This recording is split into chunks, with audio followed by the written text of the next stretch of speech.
Good evening and welcome from Table Tennis Scotland for our live summer school special from Inverclyde National Sports Centre.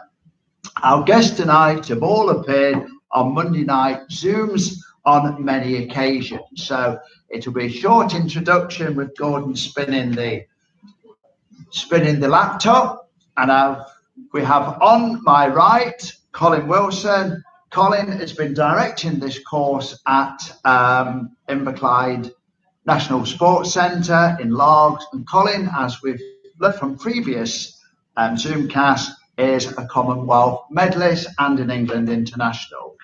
On my left is Susan Collier. She'll come into picture soon. And Sue has played international table tennis at every level for England. And she is also a world vets bronze medalist. Doubles medalist, well done. And far right is Gordon Fern.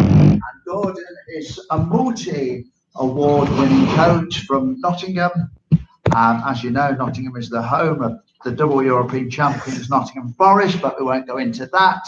And Gordon has joined us for our summer school for the very first time after a very, very successful evening on our Zoomcast.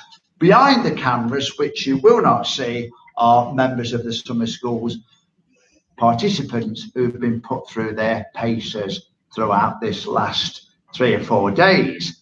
We have guests from the Shetland, we have guests from Nottingham, from just below Carlisle, and Dundee, Aberdeen, Edinburgh, and even close to here. So we've got lots of guests also on the summer school.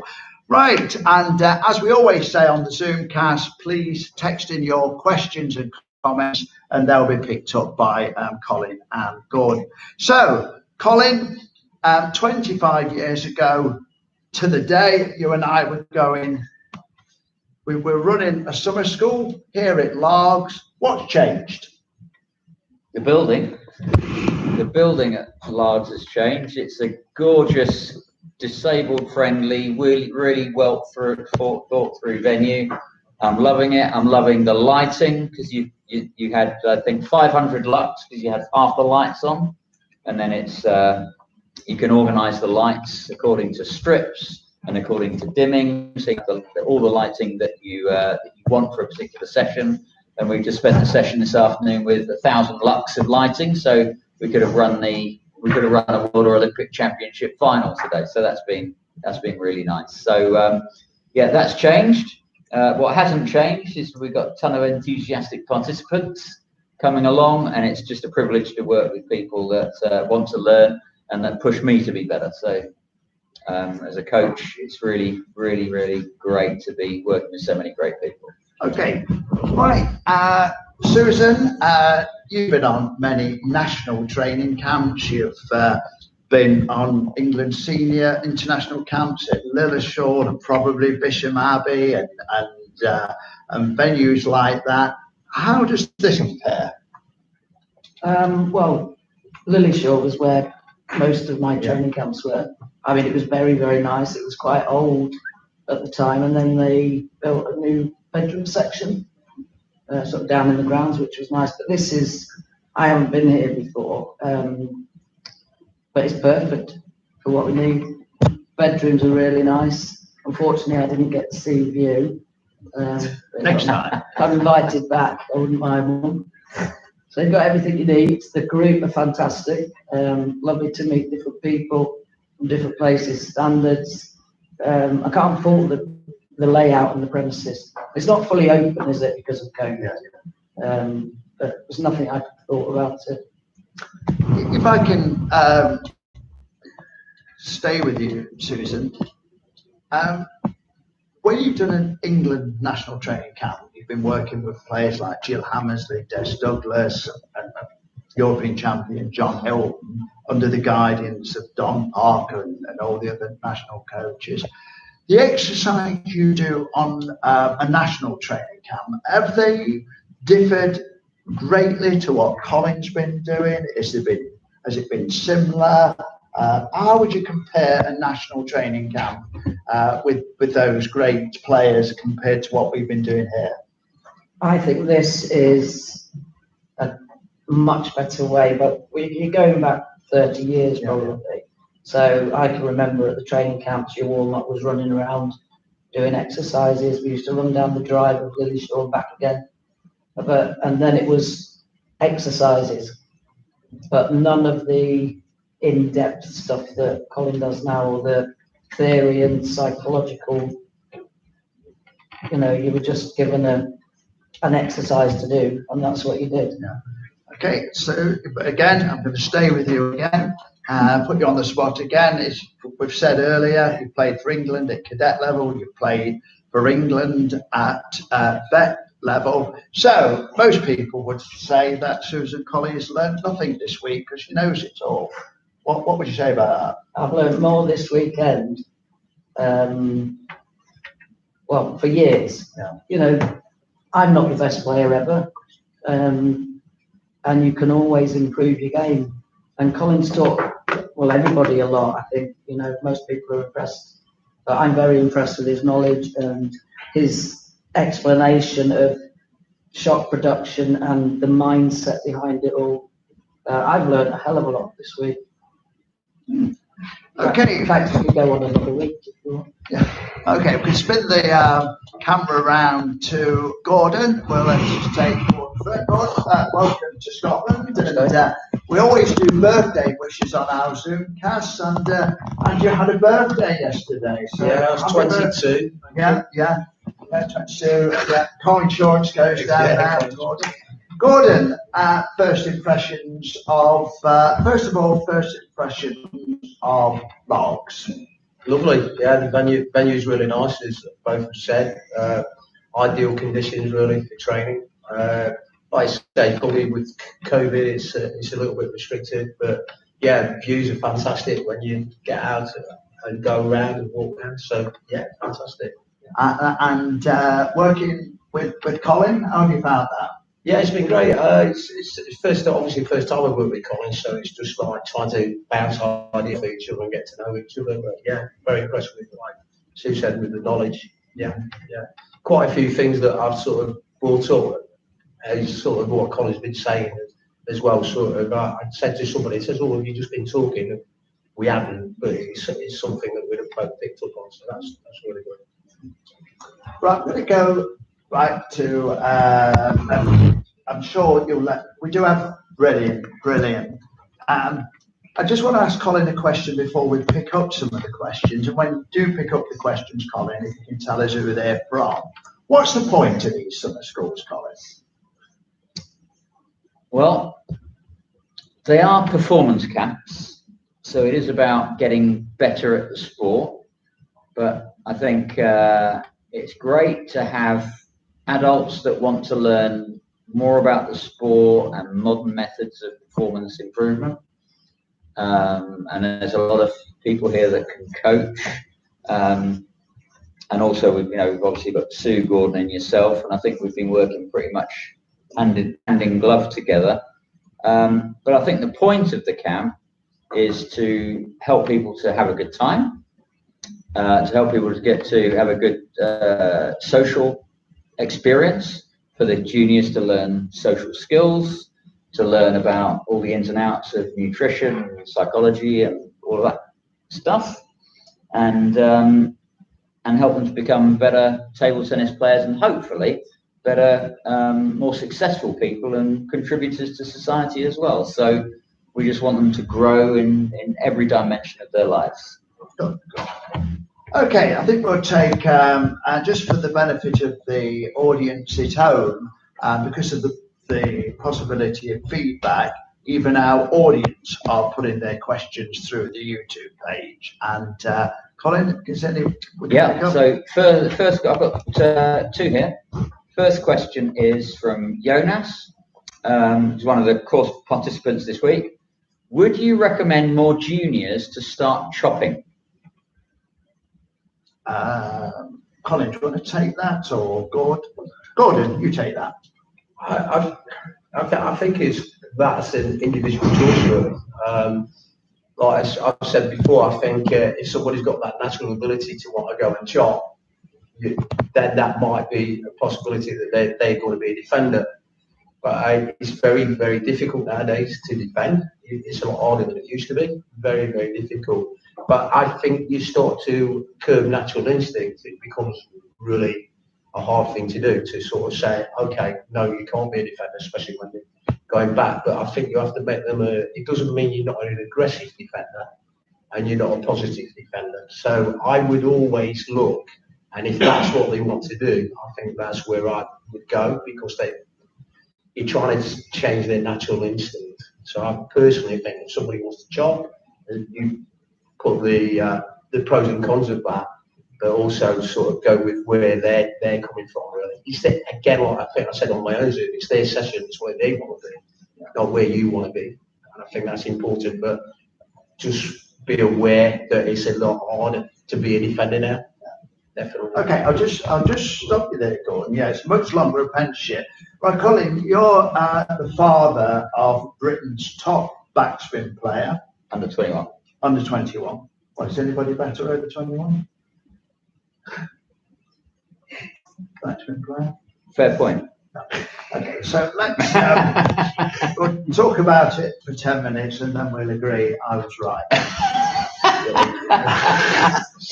Colin, I repeat the question. You're the father of Britain's top backspin player, currently playing in Sweden, I think, in Sweden. Yeah, he's back from being there 18 months. Okay, so what would your advice be to, was it Jonas? Jonas' question.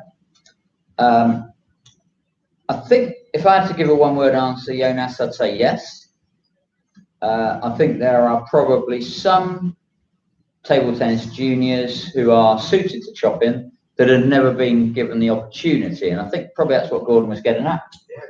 So a lot of coaches would go, oh, I don't coach choppers, or I wouldn't know how to coach choppers, or I wouldn't know how to mix choppers in with others in exercises, so I try not to create choppers. But I think if we've got an open mind to it, and we're confident that we can create a good environment, I do exactly what Gordon says and go with the instinct. When I coached Sam, or just gave him the opportunity to have a practice and then play in a competition when he was 9, he'd practice a week and he'd do forehand and backhand hits, played in a little competition at the weekend. I didn't mind how he got on, but just to let him experience what competition was like. And the other person would serve and he'd push it back, and the next thing he's at the barriers. And I'm saying, hey, what are you up to? That's nothing like like you've been doing when you've been practicing. And he just went, oh, I don't really know. And then he'd serve and then hit it, and he'd wait for the ball to drop, and then he'd just like push it or topspin it a little bit, and then the next thing he's at the barriers again. And he says, oh, I like it back here, and I don't like it so much up there. So, okay, fine.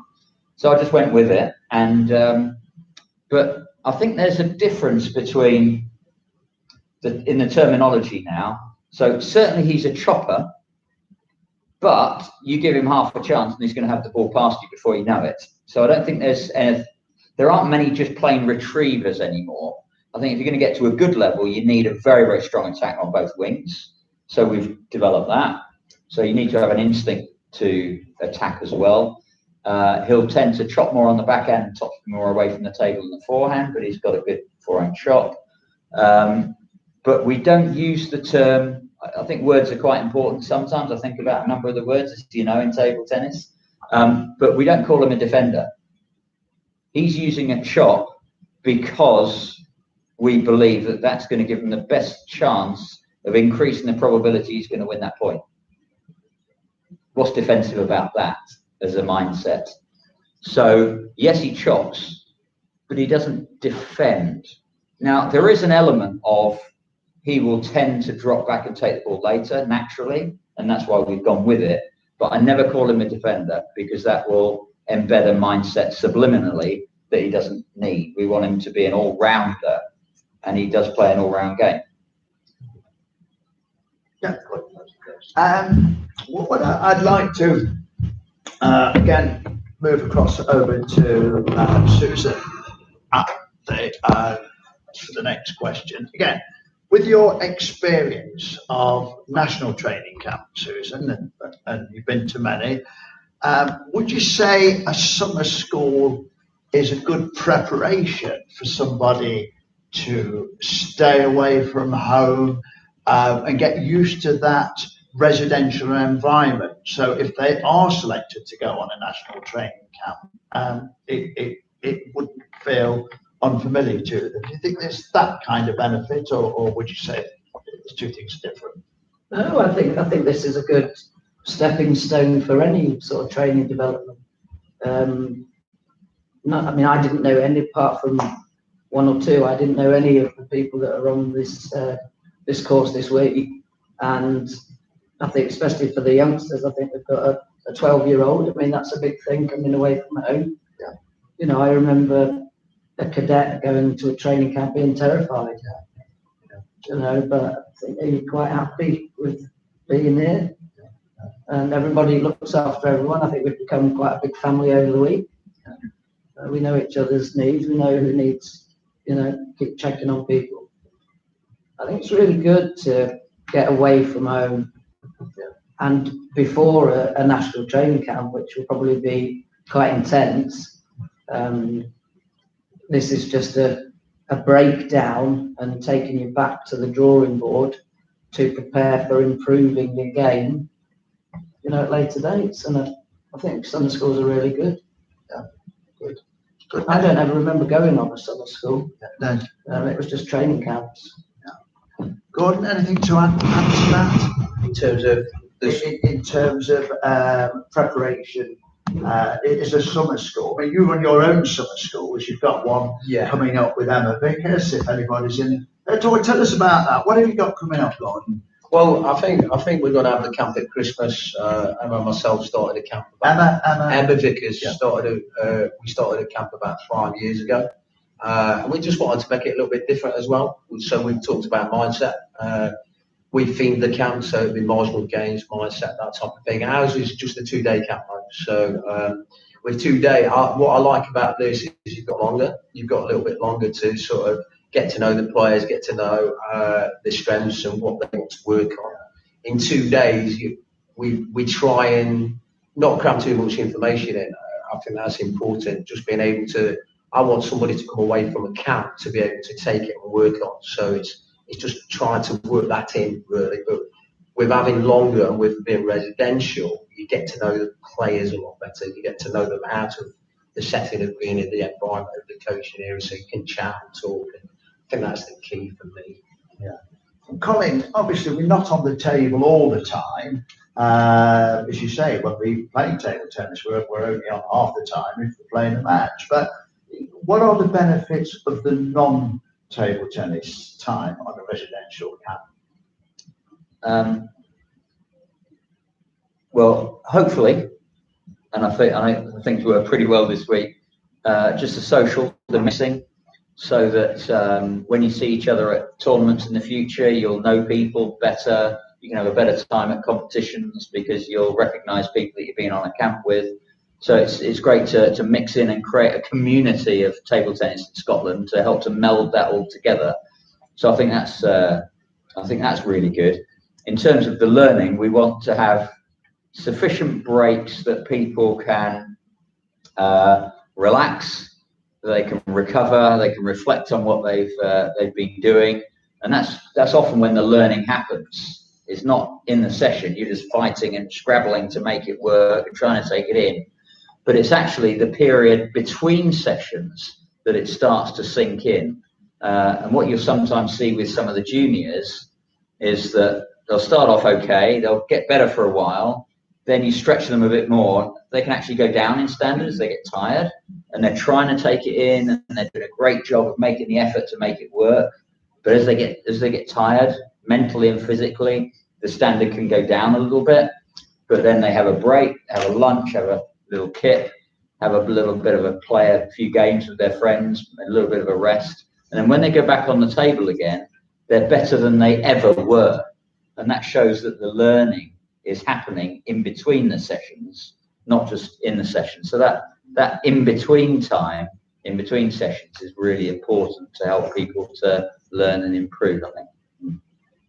Okay, I'll go back to Gordon again. Obviously, you know of Colin and you know of Susan. How have you found working with our two residential coaches, Gordon Muir and Senga Thompson?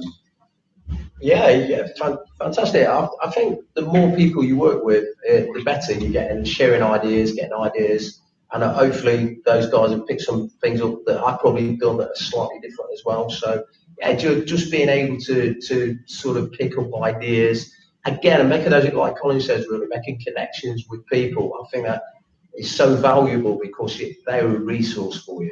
You know, they're a resource. I still, like I say, I still will get in touch with you or Pete or whoever that is, Pete Hurst, whoever that is, if I need to know something or somebody needs to know anything of me. So I think making the connections, but also how different people work.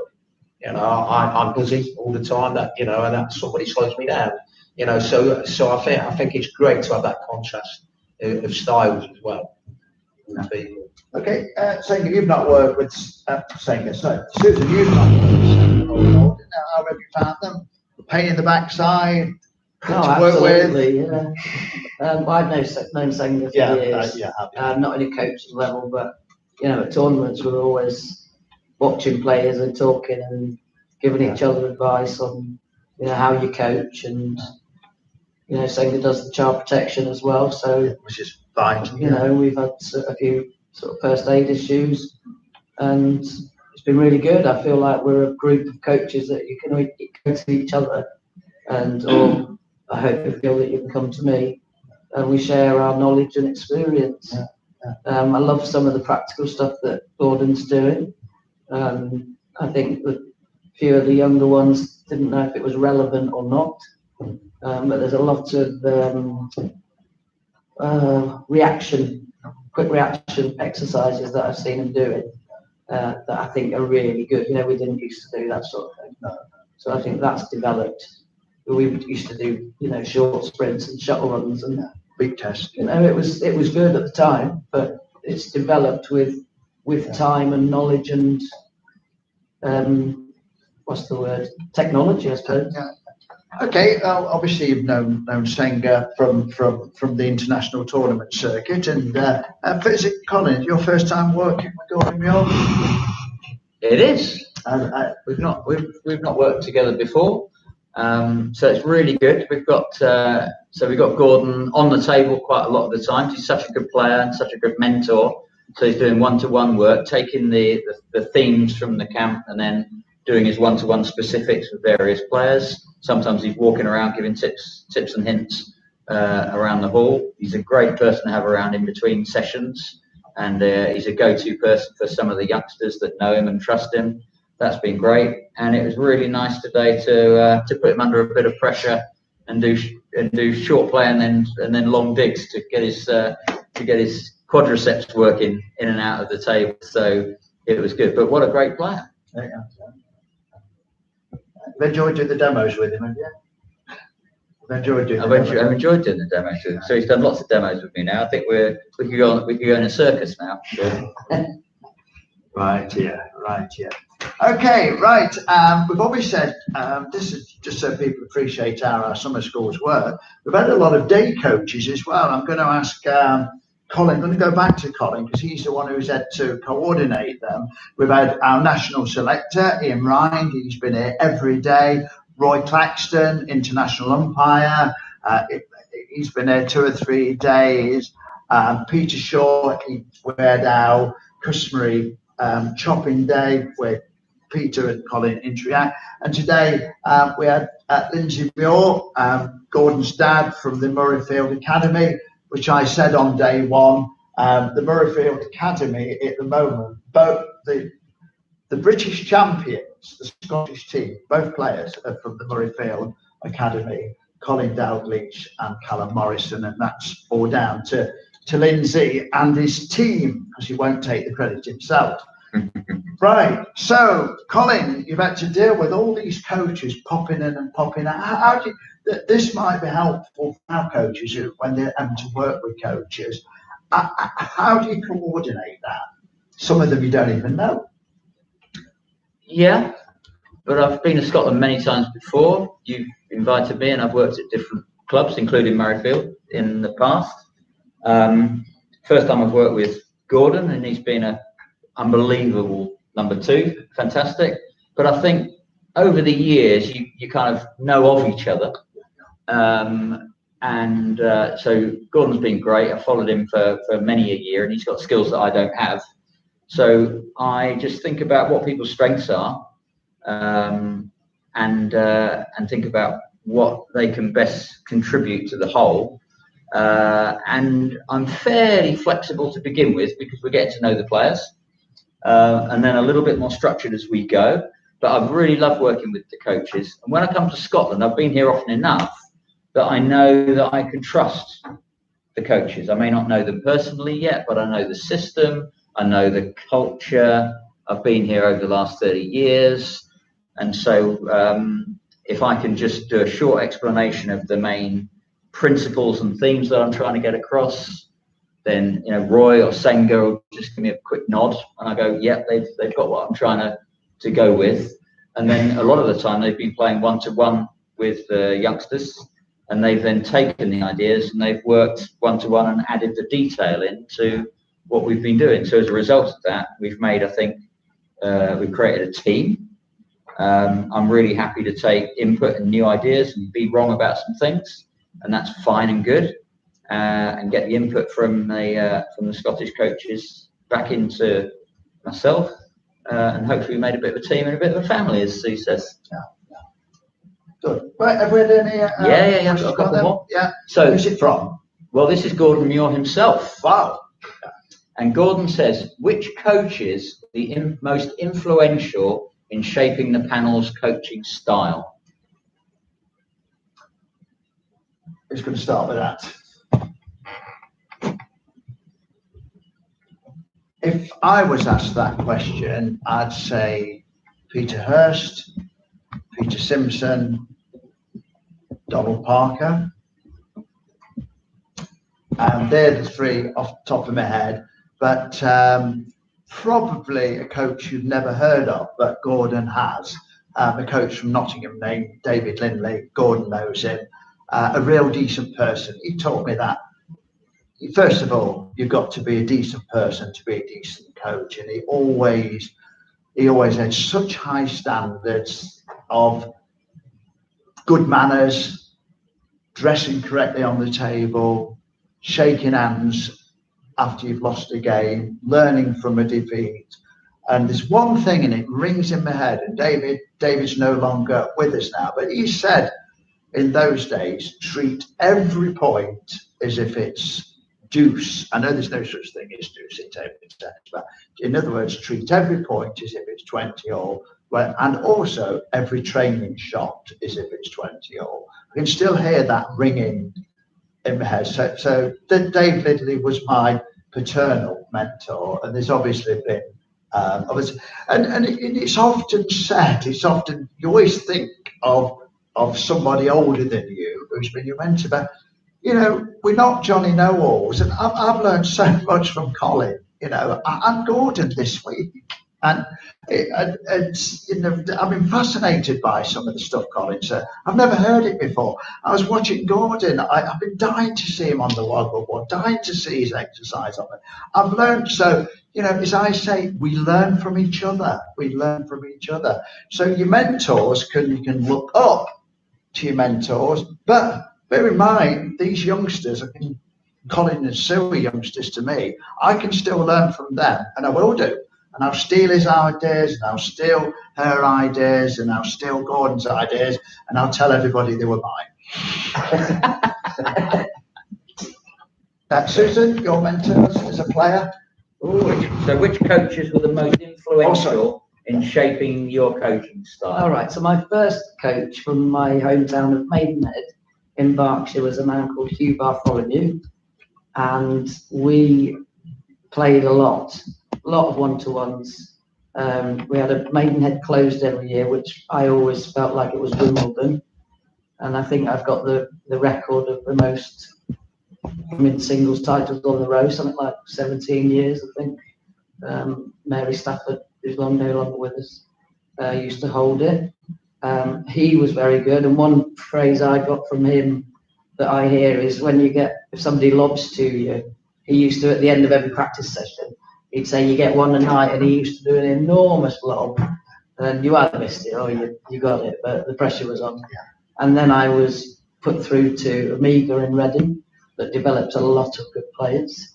My favourite player during my career as a player nationally was Karen Witt, had the best backhand loop that I'd ever seen, and Jill Hammersley for her defensive skills, and so at Amiga was Pete Charters. So I thank Pete for producing me as a player, for developing me, and yourself, because we had the Centre of Excellence, training camps. We had Don,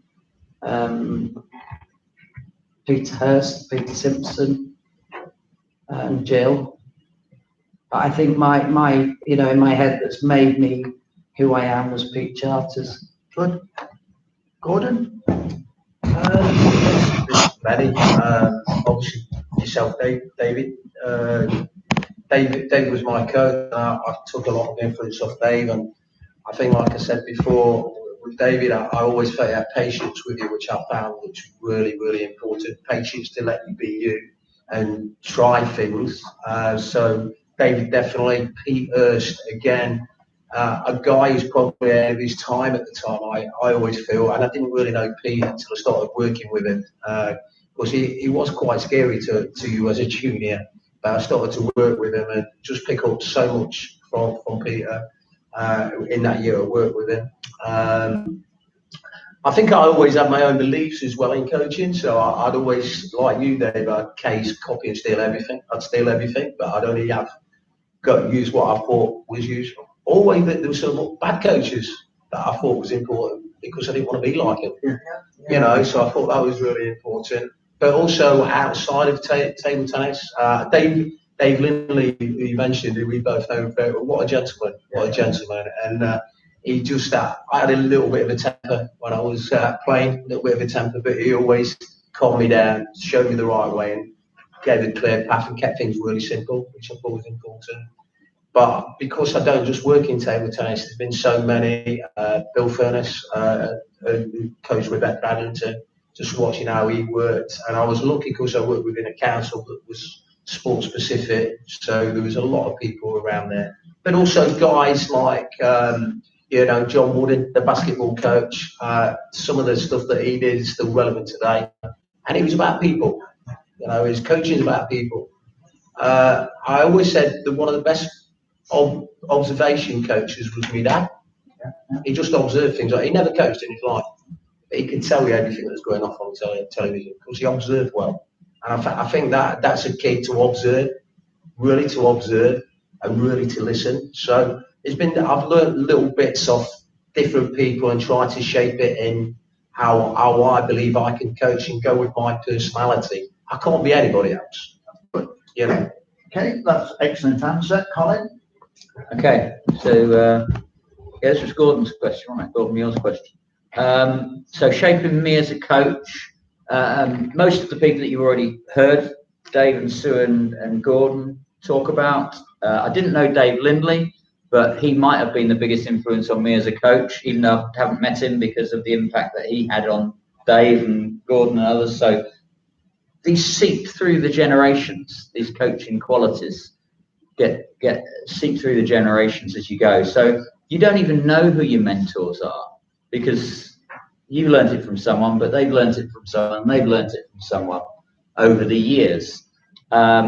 I'll mention a couple of people there's too many people to mention that have been fabulous for me. I mean, there's been 1,000 coaches that have helped me and that have helped me to develop who I am and what I do. And Dave, who is one of my big mentors, has been influenced by another 1,000 coaches. So I benefit from those 1,000 coaches that I don't even know, that have made Dave who he is, that I've learned from. So I just really recognize that kind of Adam and Eve process of working down the generations. But from my early days, my dad was my first coach, and he was great in some ways. He wasn't an expert coach in other ways. and being a dad and a son, and it sometimes worked and sometimes didn't, and all that. But great credit to him. Down when I was on the South Coast before I moved to London, we had John Luther, Chris Fugit, Trevor Parry, Trevor Smith, Joyce Coote, Mike Grettrex would take me around the county circuit when I played for Hampshire Juniors. John Jakes, who sponsored me at a young age. So all those. But if I had to quote maybe 3 people, in addition to some of the names that have already gone by, I'd say Dave's obviously been a big influence. I think Dave learnt a lot from Peter Hurst. And I'd say my number 1 influence when I was young, and I was coming out of the juniors, realised I had to change my game. And the person who shepherded me through that process of taking 1 step backwards to go 2 steps forwards, and was incredible around nurturing and technique and philosophy of the sport, was Peter Hurst. And a lot of people know Peter. I personally think he's got some aspects of genius about him. And like all geniuses, he's quite idiosyncratic as well. So not necessarily everyone's cup of tea, but that's fine. But he was fantastic for me. In Sweden, when I trained in Sweden, they were 4 years into their 10-year plan to take the World Team Championships off of China, which they did early. And I was there in about year 4 of their 10-year plan.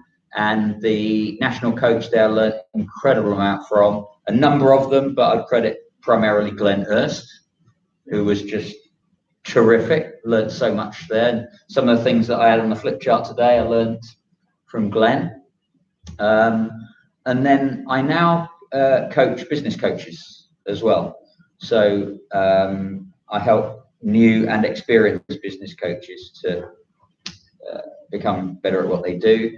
And one of the great kind of leadership coaches and mentors that I've had a great opportunity to metaphorically sit in their lap time and time again for hours would be Peter Hawkins, who's very, very famous in the leadership coaching world. So if you want to pick up any books by Peter Hawkins on leadership coaching, absolute superstar, and he's been great to me. And I've just learned so much from that, which I can bring back into the sport from outside of table tennis as well. Okay, good. I've got some more here. Oh, go ahead. Yeah. Shall I go again? Yeah. Go ahead. Right. Jones put a couple in. It's for me. Colin, was it a difficult process to transition from a top English player to coaching? Well, first of all, I wasn't a top English player, Joe. My highest ranking was 10 in the men's. I did win 2 Commonwealth silvers in Edinburgh, but 10 was the highest I got to in the men's. But I think the thing that got me into coaching is I was fascinated at a very early age by the question, where does performance come from? And so, of course, I'm thinking as a player, and all the things I was talking about this afternoon about short serve and flicking the ball and playing it wide and all of that stuff was a part of that. But then I thought about it from a human point of view as well, and that's what got me interested in coaching outside of table tennis as well. So in terms of the transitioning from player to coaching, when I met Pete Hurst, or Pete Hurst kind of got me by the scruff of the neck and said, look, you do realise that you're a good junior, but your game, what do you think about your game as a senior as it is? And I went, yeah, I know what you're getting at, Pete. And I realised that I had a good game to play juniors, but it was limited as a technique for the senior game that I was trying to jump up to.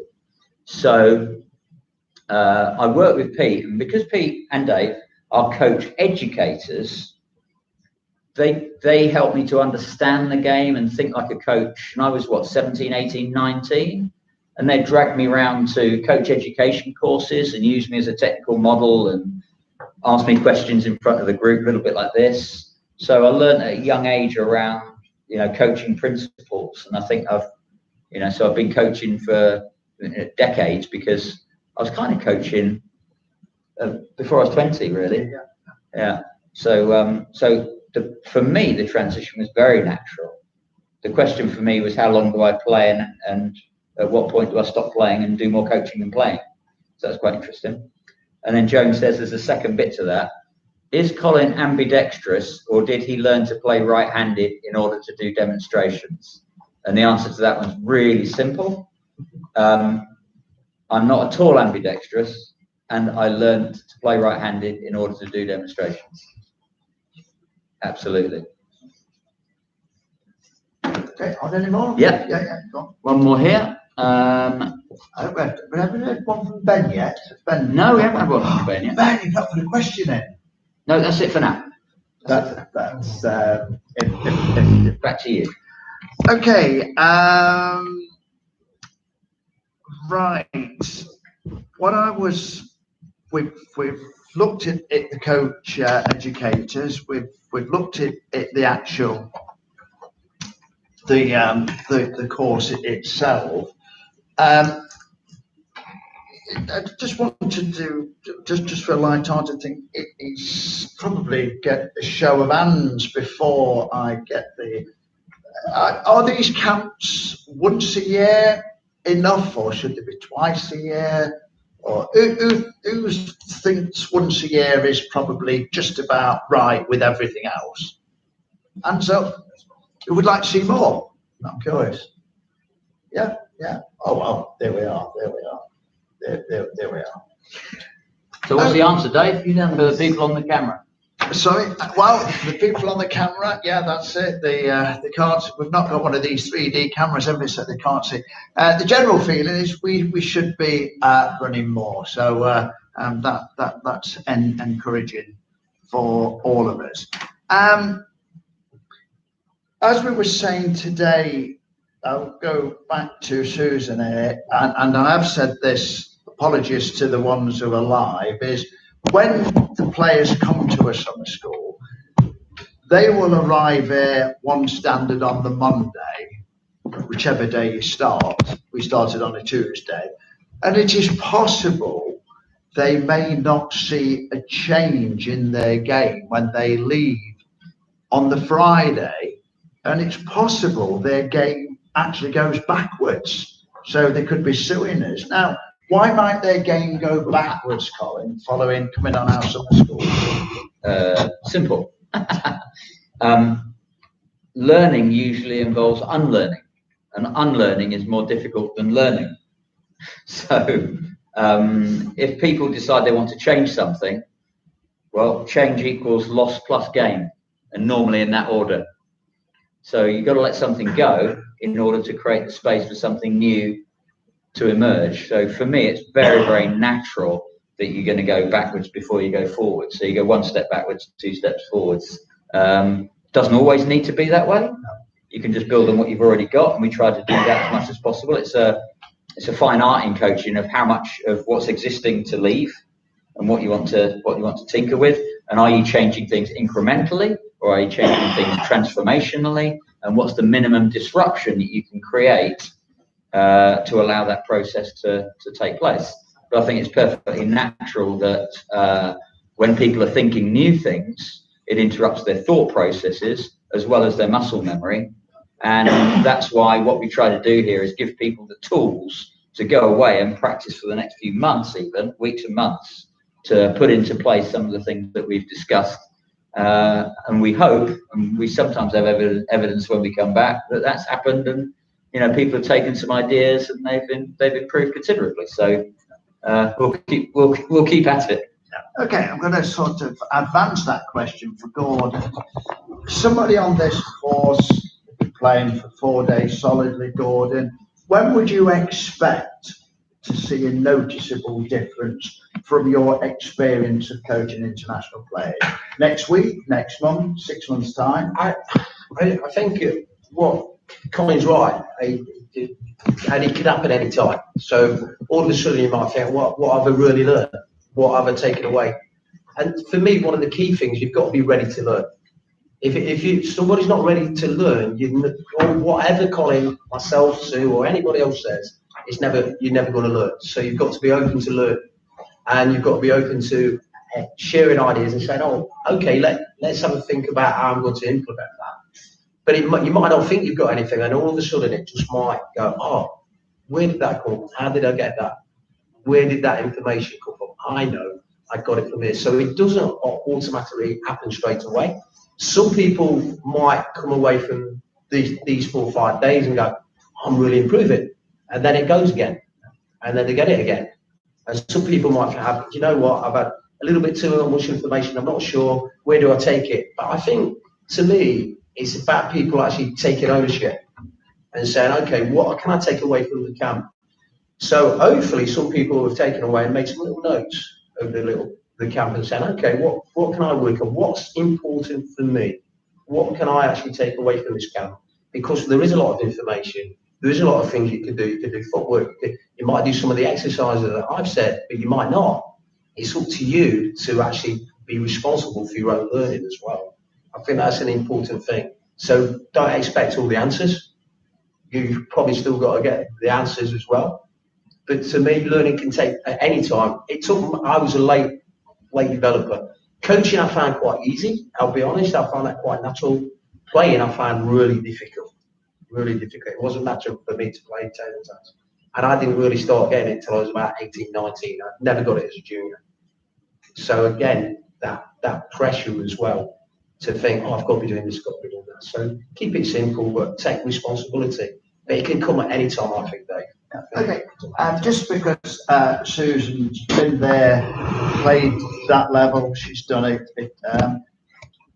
If you were to sort of measure your career, Susan, would you say there's been all of a sudden that improved no end and I don't know why, or would you say that you was a gradual improvement, or did you have these massive jumps if it was on a graph from the day you started playing? From the day I started playing, which was an evening club at my high school, I learned very quickly. And luckily, because it's opportunistic sometimes, if somebody sees you, I was picked up and immediately moved to the Centre of Excellence in Reading. And I think within 3 months I was England ranked quite high in the cadets. I think it was about 3 months from picking the bat up.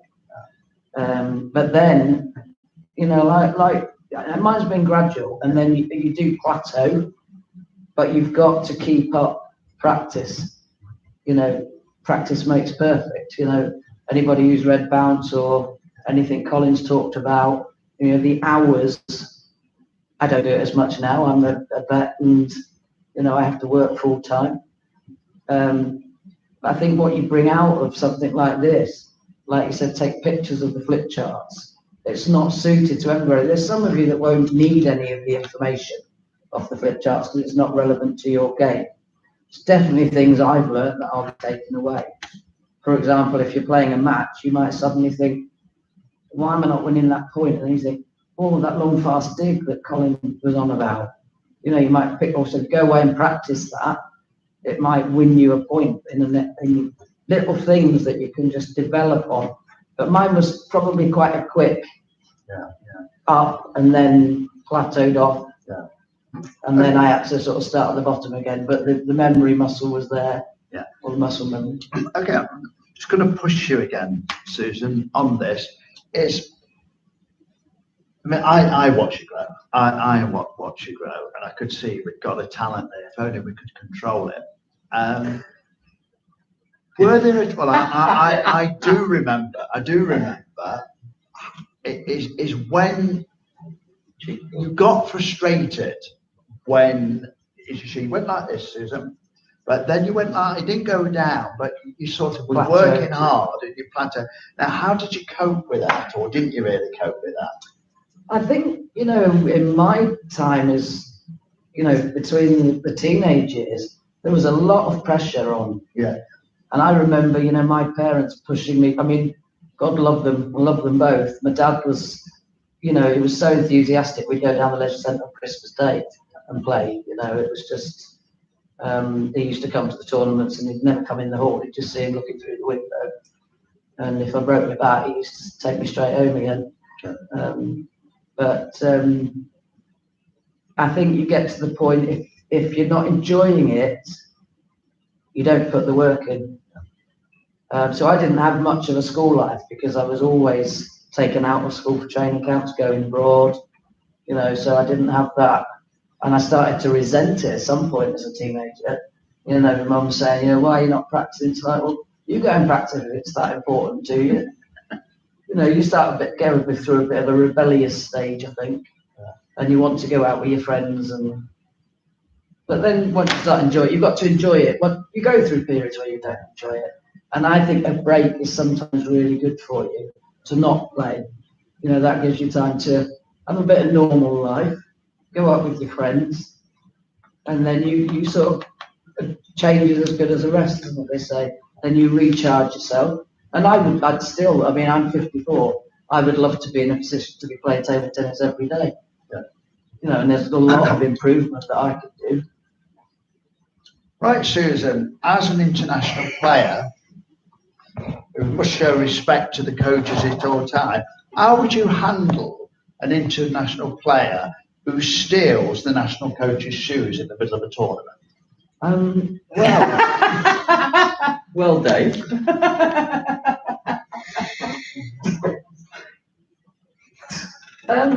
I think that shows that you've got a very friendly relationship and that you can have a joke and take the mickey out of each other. But You've got red shoes. You did get them back. Okay. Right, are there any? Oh, wow, go on then, Colin. Right, I want to finish at 9, so don't panic. We've got 7 or 8 minutes. Okie dokie. I'm not sure who this is from. CJE1. Is that in the room? Someone else? Charlie Ellis. Charlie Ellis? Yeah. Okay. Is there any, great question, is there any aspect of coaching that you have significantly changed your mind about during your coaching career? Can you go again? Okay. Is there any aspect of coaching that you have significantly changed your mind about during your coaching career? Yeah, for me, certainly that it wasn't until I got onto the international scene as a national captain how much I realised that 90% of international table tennis is played within a 6-inch area, and it's not the net, it's this. And it was only when I got to international standard that I realised our mental toughness was probably more important than technical ability. Now that's assuming everybody can play. You know, so you've got to be. It's nobody who can't play, but it was far greater than I ever thought. It's far greater than I ever thought. And I've said on many Zoomcasts, if you take Ewan Walker of Scotland, whenever he was 19 or I thought he was going to win, and he normally did. In Scotland now, when Gavin Rumgay is 9 or 10 or, he normally wins. Jill Hammersley, when she was 19 or, I always thought she was going to win. And it was that. And going at world class level, those players, there could be a really close match, but it was those that had that mental toughness, the ability to shrug off a defeat, they get knocked over, they just stand up again, they put a defeat behind them. I used to think as a young coach it was all about playing the game properly, which it is, having a good technique, learning all the skills. I never realised how much the mental side of the game was until I went on the international circuit. So that was my big change. Can I just add something? Sorry? I just wanted to finish off the shoe story. Oh, right. So I think it's important to have a rapport with your coaches. And, you know, probably here as well, I don't know whether you play practical jokes on each other, but in Colin and mine's time, there was quite a lot of practical jokes going on. And in defence for us that stole your shoes, not just me. What do you think when an international coach turns up the next day with their foot bandaged with ketchup seeping through it? Because I can't imagine a coach ever. But it pulled you up. Right, okay, right, next question. Next answer. Next answer. Shall I go? Go for it. Yeah, I think the biggest thing for me is it's not about titles. It's just not about titles. It's about people. And I think I was quite successful early on as a coach. If you'd call it successful, because people were winning things. But I quickly realised I took a break from coaching, and it is the best thing I ever did because I came back. I was a young coach like Colin. I came back with a little bit more of a reflection, and to me, it's not about titles. It's about getting people to be the best they can be. Now that's nice if the title comes along, and it is that. I think that's what I've learned. It's not about the coach. You know, Mourinho. You know, he's a special one, but you know, there is got to be a relationship, and it's got to be about the players. And I think that's what I take away, because I get players come back to me and say, "Oh, I remember when," and that means more to me than, "Oh, yeah, we won a national title together." So it's about relationships to me. So I think that's the biggest thing, and just be open. I go and look at a lot of different sports. So to me, that is a key element. Okay, and related questions, so I'll feed this in at the same time. Kieran Walker, do you feel over the years you've changed your coaching methods because of the game evolving, and how important is it to do this? So taking those two things together, change my mind about or the game evolving. I think I've probably made many thousands of mistakes coaching, and I've tried to learn and implement those. So I've not changed my mind massively in terms of coaching philosophy, but I've evolved it again and again and again and again and again. In terms of table tennis and how the game's changed, or what we've learned, Dave's gone for mental. I wouldn't disagree with that at all, but I'm going to go for physical. These days, with the opportunity to do multi-ball many hours a day, robots that are properly programmable and useful, the training methods that we have, the amount of backspin that players can get, and the rubbers that people are using. I learned back when I was training in Sweden a very long time ago, they said ideally you want flexible upper body, strong legs. And that was pretty general. And I kind of went with that, and my legs were not bad, and I was a good runner. I could do 5,000 meters, etc. If you look at my legs now compared to any of the top players, basically you've got really, really big leg muscles, top and bottom. Sam, my lad, as a chopper, unbelievably big calves. Attacking players, big thighs. Sam actually needs both, and he's got both. So both my lads, Sam and also Adam, who plays and coaches well, they've got legs more than twice the size that I had when I was playing full time as a player.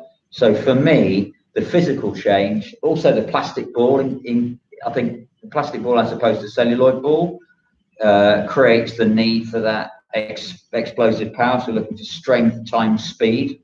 So explosive power, explosive power, explosive power. And they're deadlifting, and they've got weights, and they're doing their plyometrics, and that's been a significant change. And could I have been a better player if I'd have had more explosive power? Yes. Good. Okay, have we got any more? Because we're That's it. Yeah. Okay, has nobody got any final burning questions they want to shout from the top of the roof? No. Right, from Largs on the west coast of Scotland, Inverclyde National Sports Centre, can I say thank you to Susan Collier, Gordon Byrne, Colin Wilson, and all of Table Tennis Scotland. We'll see you soon. Thank you.